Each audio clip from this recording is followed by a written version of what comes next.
हम हैं 5 सब्जियां सुपर टीम, चटनी में मिलकर बनाए ड्रीम। ताकत सेहत फ्रेश एहसास, हमसे बनती जिंदगी खास। हमें खाओ रोज फिट दूर हो जाओ, ये सब्जियां आपके लिए है। मेरे चैनल बेंस टिप्स को सब्सक्राइब करें, वीडियो को लाइक और शेयर करें। बेल के बटन पतंग को दबा, बेल को दबाना मत भूलना।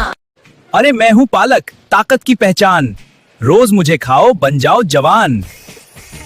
आयरन से भरपूर खून बढ़ाऊं, थके हुए जिस्म को फौरन जगाऊं, कमजोरी को दूर भगाऊं, एनर्जी से तुम्हें भर जाऊं। अरे सुनो, सेहतमंद शामी जंग दो। मैं हूँ लहसुन, हेल्थ का गार्ड, बीमारियों से लड़ो, जिस्म को मजबूत बनाऊं, मुदाफती ताकत बढ़ाऊं, जराथीम भगाऊं, चटनी में शामिल पावर पाओ, सेहतमंद जिंदगी अपनाओ। मैं हूँ पुदीना, हाजमा ठीक, पेट को सुकून दूं, सांस को फ्रेश, दिल को ठंडा, चटनी में शामिल मजा बढ़ाऊं, हर किसी को अपना दीवाना बनाऊं। अरे मैं हूँ खीरा, ठंडक का बादशाह, गर्मी में दूं तुम्हें सुकून की पनाह। पानी से भरा जिस्म को ठंडा रखूं, जल्द को साफ और चमकदार बनाऊं, येच को भी ताजगी से तुम्हें जुगमगाऊं। मुझे भी चटनी में शामिल कर लो, फ्रेश और जबरदस्त मजा पाओ।